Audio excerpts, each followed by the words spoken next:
July 1st, 2019. It's a momentous day for the people of Hong Kong as they marked the 22nd anniversary of the former British colony's return to China. But the Establishment Day, as they call it, which was held in honor of the handover, was marred by clashes between the police and anti-government protesters who stormed into and ransacked the city's legislative council. I was shocked and grieved beyond words. It was simply unbelievable. At the heart of the crisis is the government's attempt to introduce the highly contentious extradition bill. If passed in Parliament, it would allow criminal suspects to be extradited to other countries, including mainland China, to stand trial. 香港就要搜集證據去告個被告，但係內地就唔係嘅。 But what really lies at the core of the widespread opposition against the proposed bill? Why has it created so much anger and animosity among large segments of the Hong Kong society? And is this anger justified?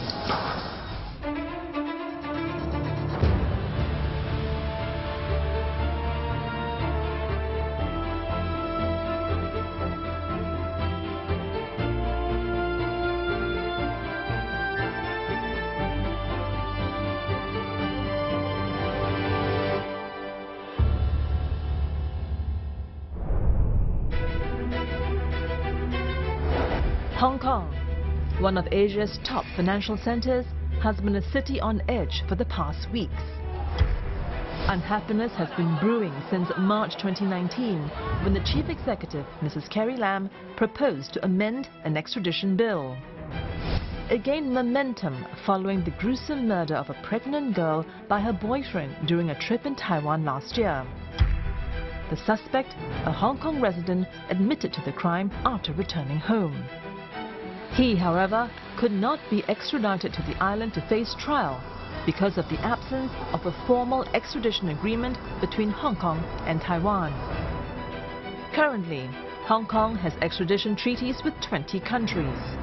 The amendment, if passed, will expand the arrangement to include extradition of suspected criminals to Taiwan and China.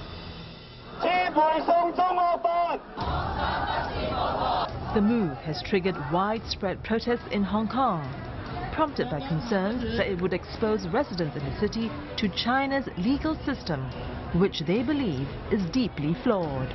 We want electoral reform. The original purpose of the bill is to address an alleged murder suspect, a Hong Konger, that commit a crime in Taiwan. And the intention of the bill is to address that, because we currently, Hong Kong, have only signed a permanent extradition arrangement with 20 countries. Singapore, US, UK are included, but Taiwan is not. So the original purpose was to have this a case-by-case, one-off extradition arrangement with the rest of the world that not included already in that 20 countries. But as it turns out, much of the attention has been focused on China alone. But the bill itself is not for China. It's meant to be for the rest of the world. When the bill was first announced and introduced back in late February, for the first 1 or 2 months, it gone very quiet. I mean, yes, there's some concern, but nothing to this level of widespread today. Indeed, the opposition to the extradition bill has galvanized much of Hong Kong, something that has caught the government, headed by Chief Executive Carrie Lam, by surprise.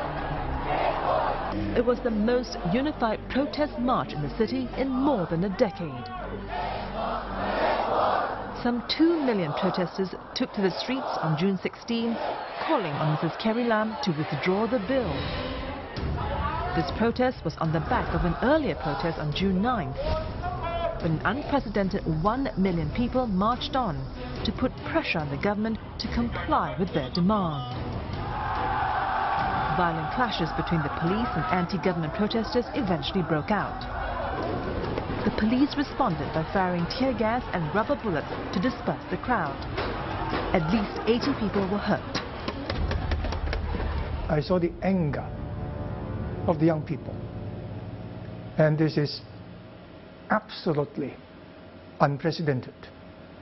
So no one can say it is just another protest. We have protests almost every other day, but these things like what happened, simply unknown to Hong Kong before.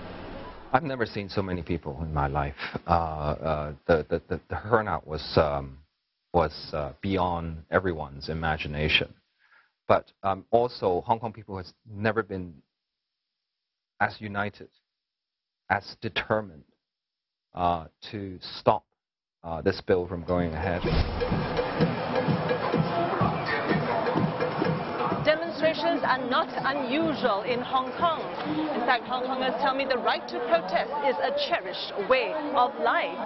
Since the 1997 handover, there have been at least 5 big ones, but the reason for all of them is largely the same: the perceived erosion of Hong Kong's core values, including the rule of law and the freedom of expression. These protests, possibly the largest since the handover, are Hong Kongers' way of pushing back against Beijing's rising influence. Hong Kong was promised a high degree of autonomy under the Basic Law, which came into effect following the territory's return to China from Britain in July 1997. The law guarantees Hong Kong's capitalist, legal and legislative systems for 50 years under the principle of one country, two systems. But over the years, there have been growing concerns over attempts by China to interfere in Hong Kong's affairs and tighten its control over the city. From the 2012 plan to introduce national education that extols the virtues of the Chinese nation and its rulers, to the introduction of Mandarin instead of Cantonese in Chinese language classes. From the mysterious disappearance of 5 booksellers for publishing books critical of Chinese leaders, to the decision to rule out universal suffrage in the selection of the city's chief executive. And now, the extradition bill. These are among a litany of issues which have led to the perception of increasing interference of China in the affairs of Hong Kong. It has also laid bare the reality of a deeply fractured Hong Kong. Former Legislative Council President Jasper Tsang is one of Beijing's most prominent supporters in Hong Kong. He agreed that the trust between the people in Hong Kong and Beijing has diminished over the years, and that has made it harder for the principle of one country, two systems to flourish. The central government stressed their willingness not to interfere into Hong Kong affairs. Then gradually, with the objection to national education, and then the rejection of the method for electing the chief executive in 2017 proposed by the central government, the central government saw things in Hong Kong going out of hand. And their reaction has been to sort of try to, bring things back into order, and that would be seen by Hong Kong people as, what you would say, tightening up the control, taking away some of their freedom and so on. If both sides, feel threatened by the other side, if both sides are doing what they can, sort of to, defend, protect what they believe is being taken away from them, then we are left with very little ground for one country, two systems to work on. To the protesters, the bill has touched on the very raw nerve of Hong Kong, its independent judicial system and liberal way of life.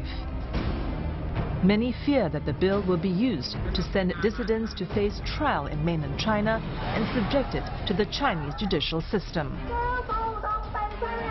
The broader concern really relies around China's legal system and the lack of trust for that within Hong Kong.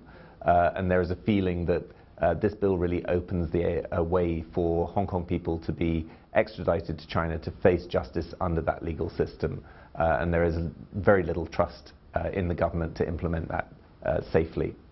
I think there are some very valid concerns.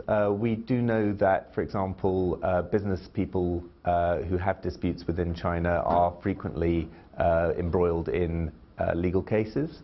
There's many, certainly in the foreign business community, who complain about that. The extradition bill really hit at the cornerstone of what the Basic Law had promised, because the Basic Law, most important to Hong Kong people, is about the one country, two systems. And with this extradition bill, if it passed, it means that one country, two system would totally be destroyed, because anyone in Hong Kong, including human rights activists, of course, and even a lot of businessmen, which may be in the kind of legal loopholes, without their knowing, could be in danger to be extradited to China.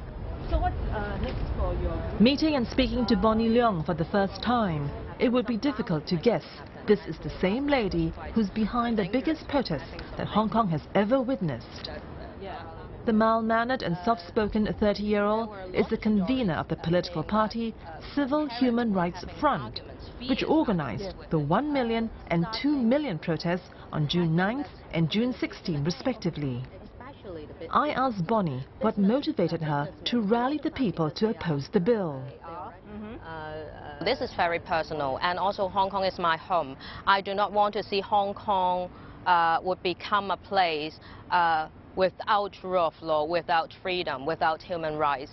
If that is so, Hong Kong will no longer be a home that I would want to keep living in. We really need to protect our home and make our home a better place, make our home as it should be. Bernard Chan, who's the convener of the Executive Council, or EXCO, however, argued that's not even the real intention of the bill. The original idea, he said, was to allow the city to handle case-by-case extradition requests from jurisdictions with no prior agreements, and not to harm the freedom that the people of Hong Kong currently enjoy. Essentially, it comes down to the sort of mistrust and the fear that this will open a floodgate between the two legal systems, Hong Kong and the mainland. But that was never the original intention of the bill. When the bill was first originally announced, even the reaction from the business sector has been somewhat neutral at the time.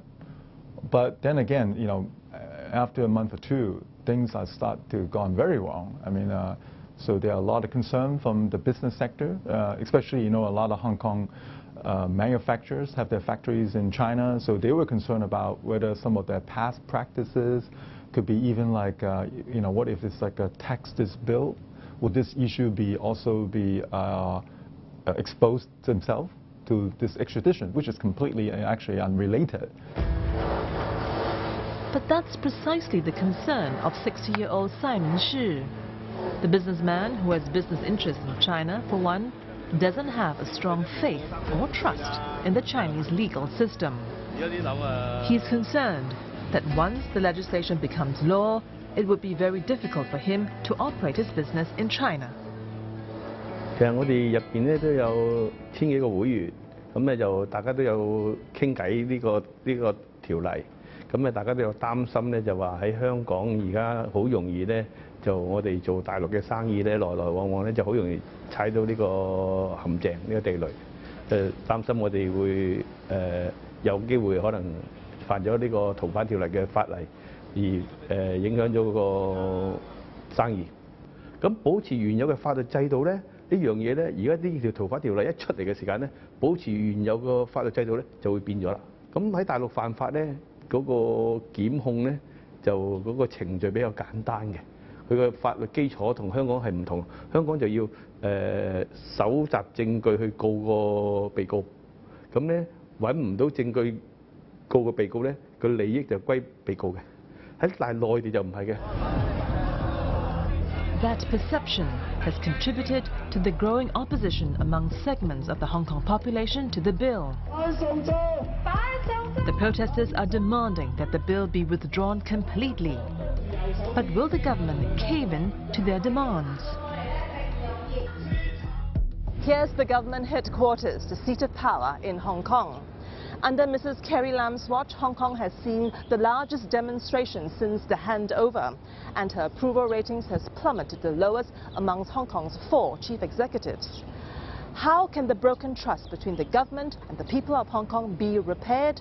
What's next for Carrie Lam and her leadership?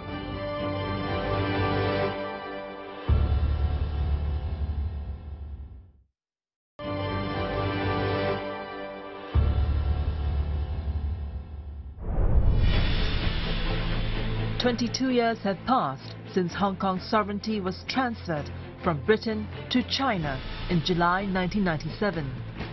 But instead of embracing the new reality of a new ruler at the helm, an even angrier and more politicized wave of younger generation of Hong Kongers has emerged. There have been at least 5 major anti-government demonstrations since the city's return to China.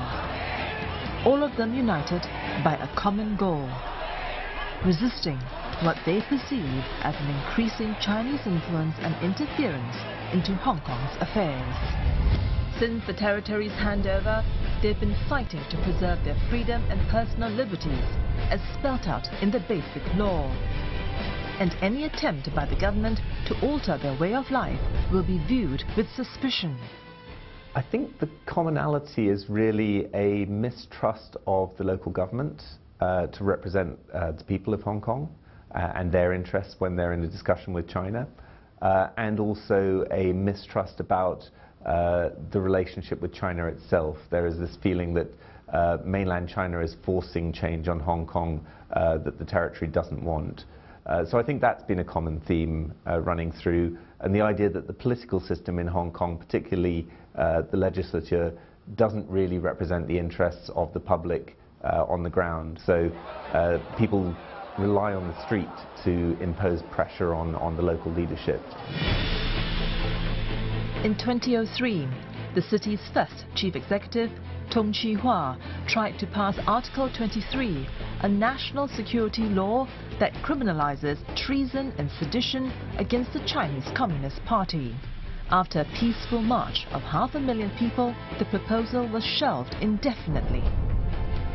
In 2012, tens of thousands of Hong Kongers took to the streets to protest against a proposed bill to include a national education in the school curriculum.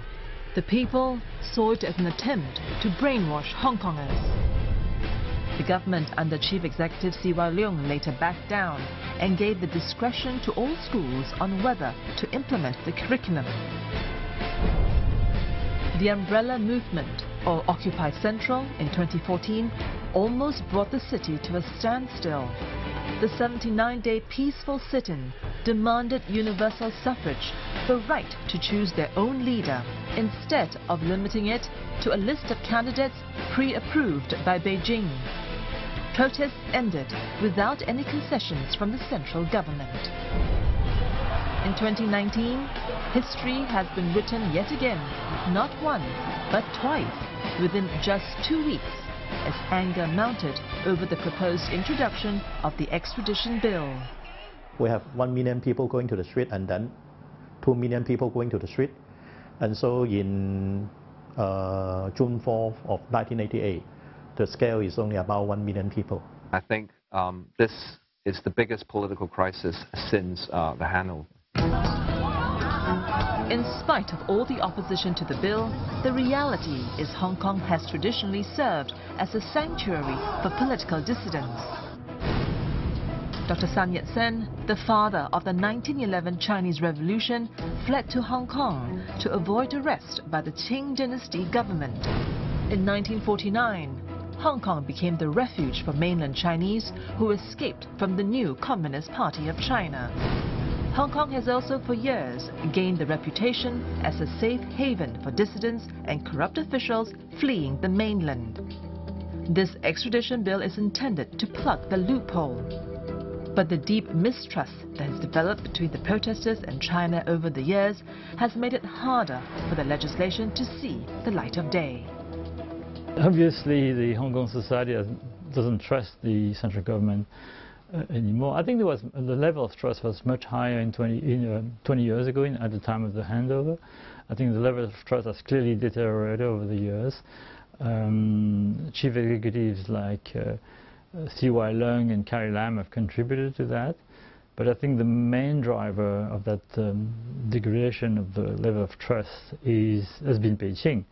Has been the fact that Beijing wants to really take control of Hong Kong, doesn't want to leave Hong Kong so much autonomy, and doesn't want to democratize the political system as it had promised when it signed the joint declaration with the British in 1984, and that's why people are disappointed. But some, like Mr. Tam Yu Chong, disagrees. He feels that as a new political master, Beijing has every right to intervene in the affairs of the territory, should it find the need to do so. 中央同埋特區嘅居民，大家都好支持呢個一國兩制，咁大家就一定要按照呢個方向嚟做。咁當然喺個過程裏邊呢，你話會唔會有啲矛盾啊？可能中央方面好關注一國呢個落實嘅問題啊，因為呢個前提，亦都有啲香港嘅部分人喺度強調係兩制，佢希望中央乜都唔好管啊，除咗國防外交之外，但係呢個又咁唔實際嘅，因為按照基本法規定咧，好多嘢中央仲保留個權力喺度嘅啊，所以中央係有個叫做全面管治權，而下放一部分嘅權力俾特區咁解嘅啫。咁呢個咧要大家清楚理解明白啊。咁而呢個信唔信任嘅問題咧係互相嘅嚇，即係如果有時喺香港有啲人做出一啲行為出嚟，令到中央有擔心嘅，譬如有小撮人喺度搞咩港獨嚇。咁呢啲會令到中央係會有所擔心啦。The pro-Beijing parties will blindly follow and support the government, and in particular take instructions from the liaison office, which to many people is very contrary to one country, two systems. Because if you look at our basic law, it's written in black and white. Any central government organ stationed in Hong Kong cannot interfere in the internal administration of Hong Kong, which is the responsibility of the chief executive and his or her team. As the debate rages on, some observers feel that the problem involving the people of Hong Kong goes far deeper than just a disagreement over the interpretations of the city's basic law. The growing anger can be attributed to the harsh economic realities faced by the people in the city.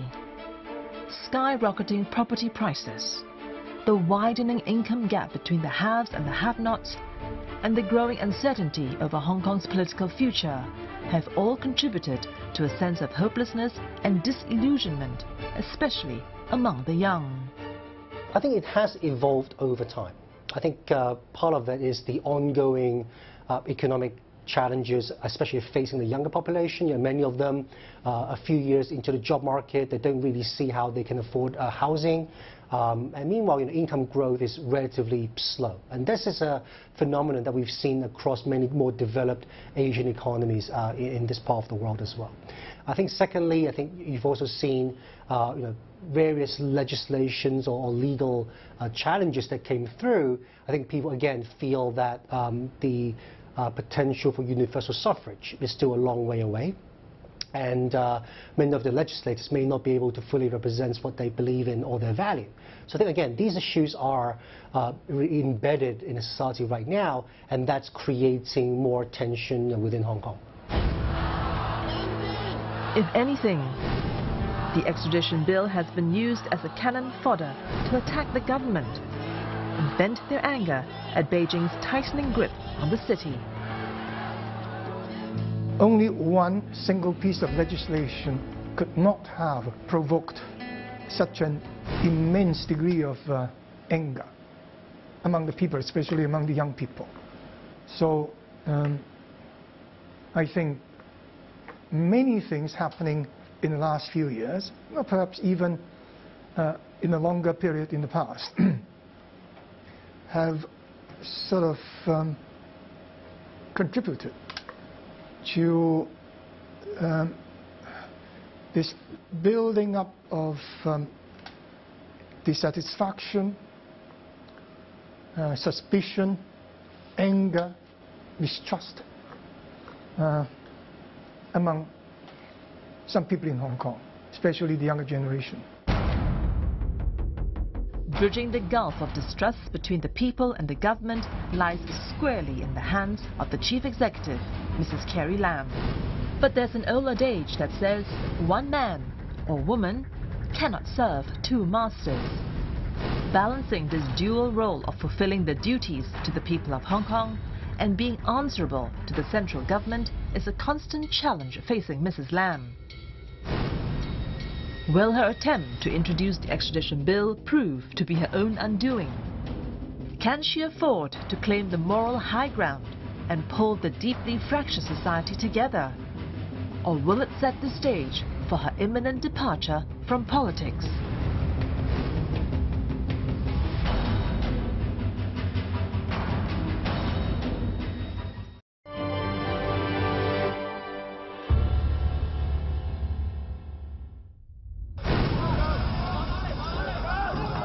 I have heard you loud and clear and have reflected deeply on all that has transpired. I personally have to shoulder much of the responsibility. This has led to controversies, disputes and anxieties in society. For this, I offer my most sincere apology to all people of Hong Kong. A heartfelt apology from an embattled leader, Hong Kong Chief Executive Carrie Lam, in the wake of mass protests which plunged the city into chaos.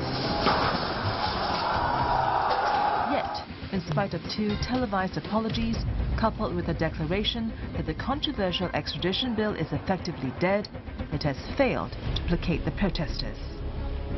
To date, they're still demanding that she officially withdraws the bill and step down.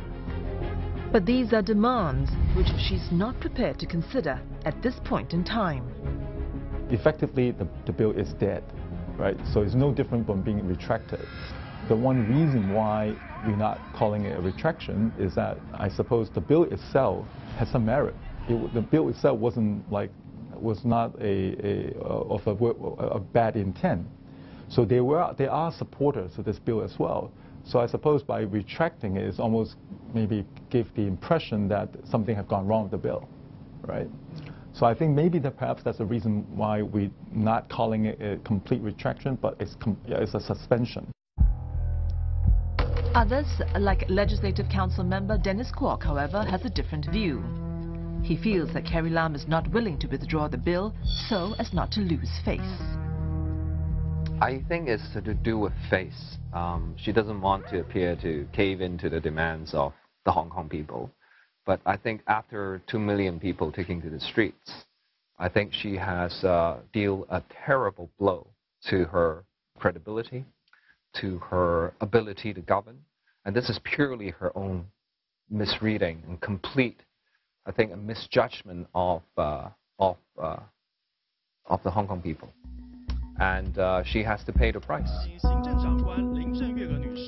62-year-old career civil servant Carrie Lam came to power in March 2017, following the departure of her predecessor Leong Chun-ying. She was voted into office by a 1,200-strong committee dominated by pro-Beijing loyalists, securing 777 votes. That's the first time that a woman was elevated to the city's top job. Upon assuming office, she vowed to heal divisions in the society. As a top civil servant, she's seen as a no-nonsense bureaucrat who could get things done. But 2 years on, Hong Kong has again been shaken by a wave of record-breaking protests and has put her leadership to the test. Carrie Lam has achieved something that no one has been able to do, which is to unite the Hong Kong people, unfortunately, against her and her government. And for the first time in history, violence in the city has soared to new heights. The protesters not only clashed with the police, they also broke into vandalized and ransacked the city's Legislative Council building. I played a part in the planning and design of the Legislative Council complex, including the interior of the chamber. And I saw everything torn to pieces. I saw the anger of the young people. And this is absolutely unprecedented. So no one can say it is just another protest. We have protests almost every other day, but these things simply unknown to Hong Kong before. Some observers, however, believe that the strong reaction against the bill is the clearest indication that it's time for Carrie Lam to go. Her administration is effectively dead. I think she has dealt a terrible blow to her credibility, to her ability to govern, and this is purely her own misreading and complete, I think, a misjudgment of the Hong Kong people, and she has to pay the price. I don't think nowadays in Hong Kong really a lot of people can trust Carrie Lam. It's not on the so-called ability. She has been a civil servant for nearly 40 years. I think he's a very competent civil servant, but her judgment and her decision making is terrible. It's terrible. The way she responds to the parade, on the way she responds, we have 3 young people dying. They committed suicide because they are so frustrated and disappointed to what happened in Hong Kong, and she didn't say a word.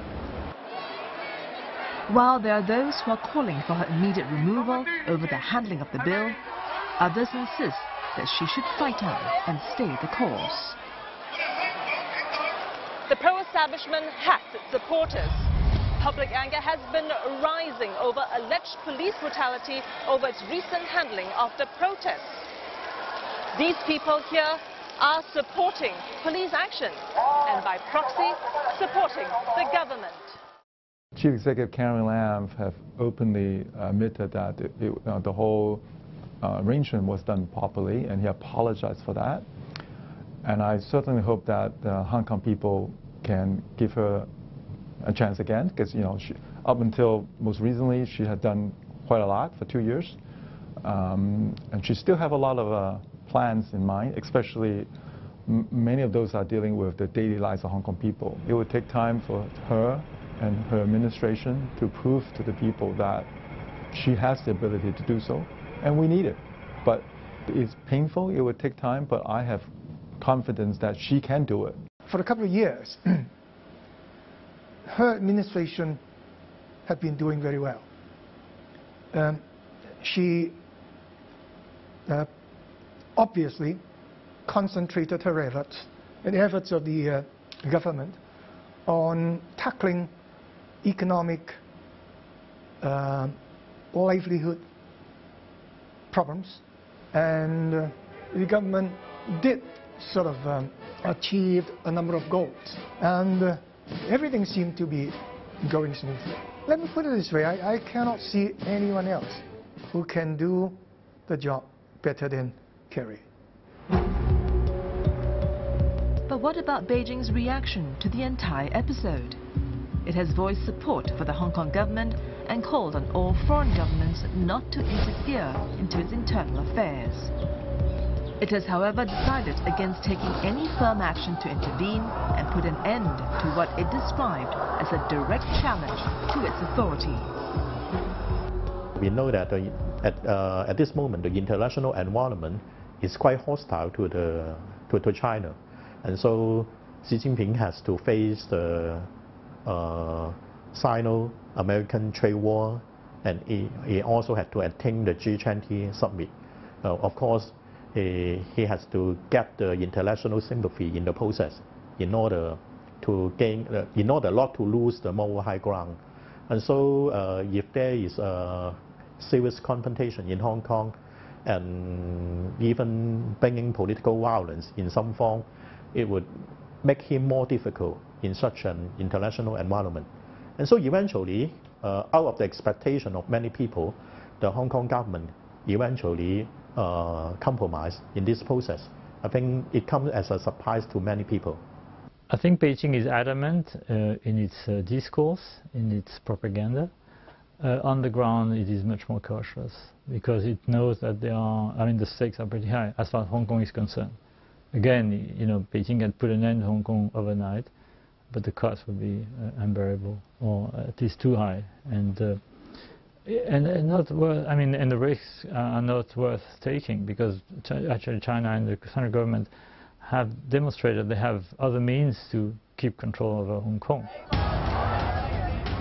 Meanwhile, the protesters have promised more rallies and demonstrations against the proposed extradition bill until their demands are met. But the option of whether the chief executive stays or goes is not in the leader's hands. Political observers agree the ball is entirely in Beijing's court. We always say that everything depends on the final decision of Beijing. Carrie herself cannot make any decision. It depends on Beijing. I think this is not possible in this moment. It is only a theoretical viewpoint that if Carrie Lam steps down, it can help to improve the existing situation and also, of the Hong Kong government. But if we look back to the reality, it never happened in the past. So, for example, C.Y. Leung, he was also very unpopular, but the central government let him to finish his first term of office. And for Tung Chee-hwa, he had provoked 500,000 people going to the street. But the central government also allowed him to stay in his office for 2 more years, and then replaced by Donald Tsang. I think the most important point here is that Beijing would only allow you to resign by when Beijing authorities have found another suitable guy to replace your positions. It may be just a matter of time before she finally steps down. She has already lost the trust of the people, making the prospect of staying in office a far more difficult option. Carrie Lam is now seen as a lame duck who may not serve a full term as Hong Kong's chief executive. Even if she leaves, will her eventual political departure resolve Hong Kong's deep-seated and seemingly insurmountable problems?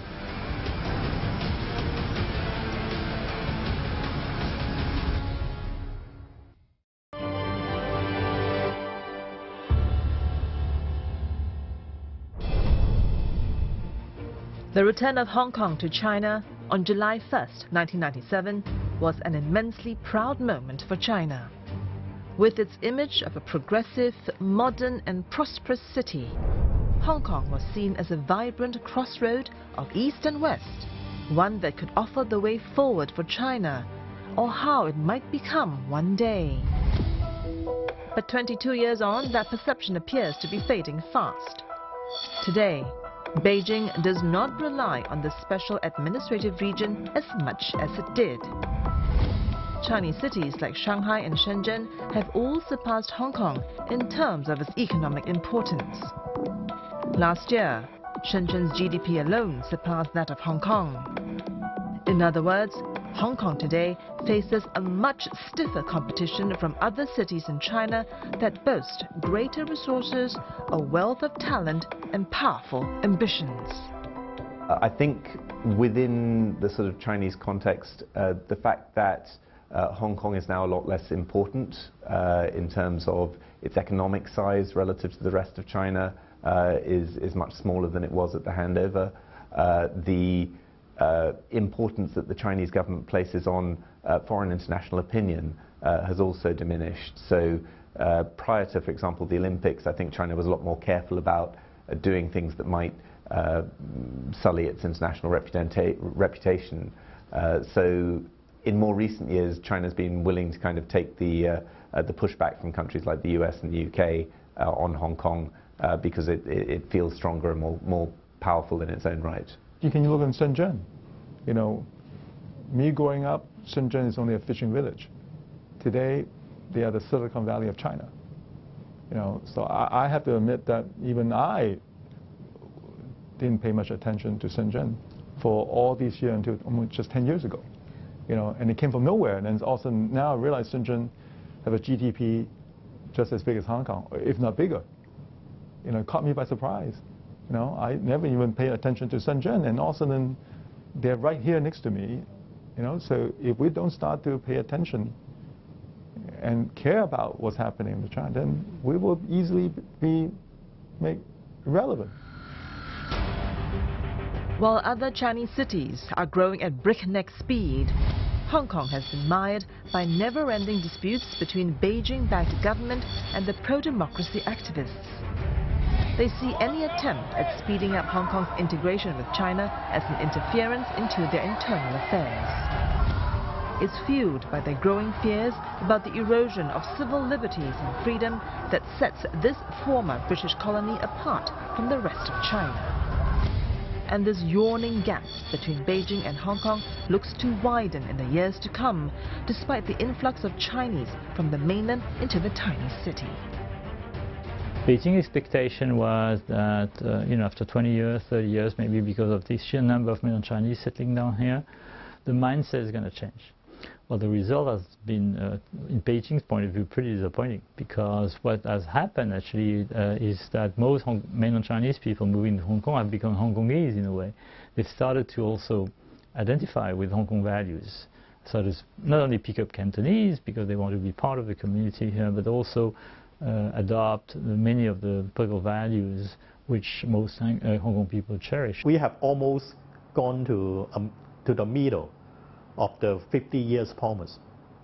And in the eyes of Beijing authorities, after more than 20 years, the mentality of the Hong Kong people are still almost the same compared with the 1997. And how can you guarantee that in the remaining 20 more years we can change? And so they need to do something. Of course, you can also say that it is part of the governing style of Xi Jinping. He's a strong man. He cannot be patient with all those things anymore. And as I mentioned, it is almost half of the cost, and so they should begin to do something. The reality is, residents of the city love their home, their freedom and civil liberties. Hong Kong to them is still a gem, being one of Asia's top financial centers. Among them is 32-year-old Bonnie Leong from the Civil Human Rights Front. She feels that Hong Kong's freedom, rule of law and one country, two systems are core values which must be preserved at all times.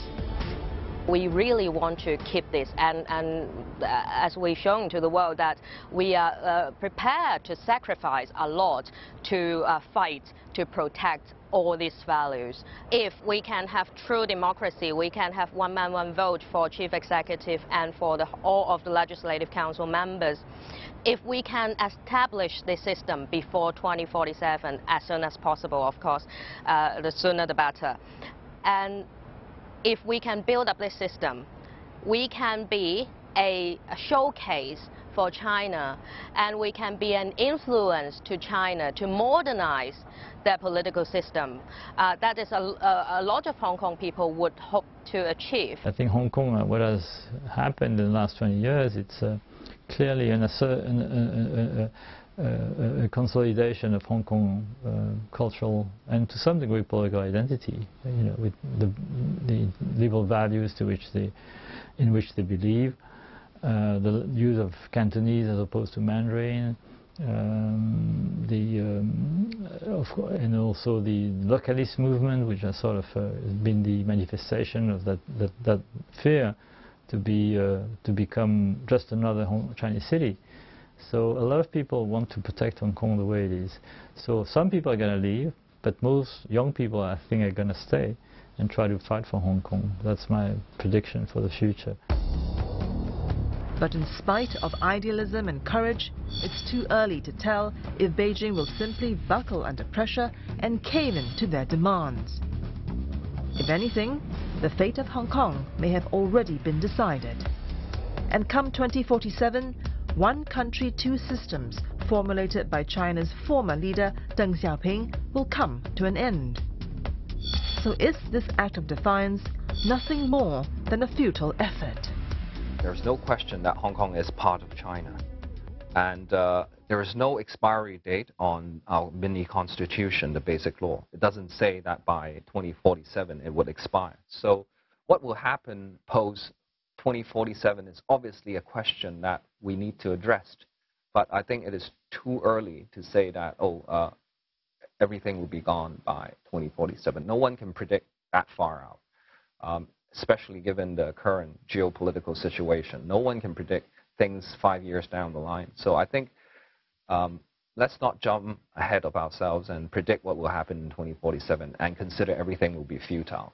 Meanwhile, we need to do everything we can to protect the freedoms and rights of the Hong Kong people as enshrined under the Basic Law, and to ensure they will not continue to erode. If you look at the so-called the 2047, the 2047 date, I may not be around, but my two sons will definitely be around to see that. So I will certainly hope whatever I'm doing today is for their best interest.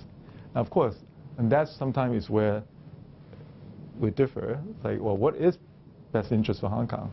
Especially what's best interest for the young people for the future, right? So I think some people might feel that the better future for Hong Kong is to be further insulated from the mainland, whereas I would disagree.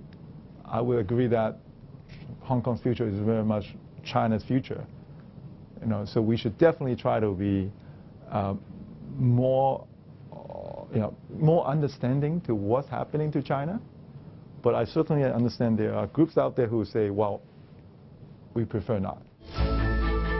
For now, hope appears to be slipping away from Hong Kongers as they march and rally week after week. And yet, hope is the very thing that keeps them going. I've spoken to pro-establishment voices, I've spoken to pan-democrat protesters. One thing's clear to me, both sides love Hong Kong. Both sides want the best for their city. But the vision of what is best is strikingly different. One side says more integration with the mainland. The other side says Hong Kong's success formula should be kept the way it's always been. And it's the polarization of these two views that's causing the social rifts. The anger that erupts time and time again, just like recent massive protests, even after more than 20 years since the handover. What happens next depends on how both sides can meet in the middle, and by focusing on common ground. That is, what both sides want is the same thing, the best for Hong Kong's future. The government has decided to suspend the legislative... The democratic activists may have scored a moral victory by getting the extradition bill shelved indefinitely. But is it an admission of defeat on the part of Beijing? Or is it more of a tactical retreat? No matter what the position is, it's clear that Beijing still holds the trump card. Love it or hate it, China remains instrumental to Hong Kong's future. Xi Jinping is not the type of guy to make compromises. Well, he has demonstrated he can make compromises because he has sort of given in on that extradition bill. But my worry, and that the worry quite a number of observers here, is that they will take their revenge sooner or later. It's going to be very challenging to explain for the rest of the country why Hong Kong can continue to retain their special privileges after 2047, right? So today, of course, they will continue to honor, right, the 50 years unchanged. But by 2047, why would the rest of China would continue to give Hong Kong their special privileges if we don't offer them anything new, right? But we do.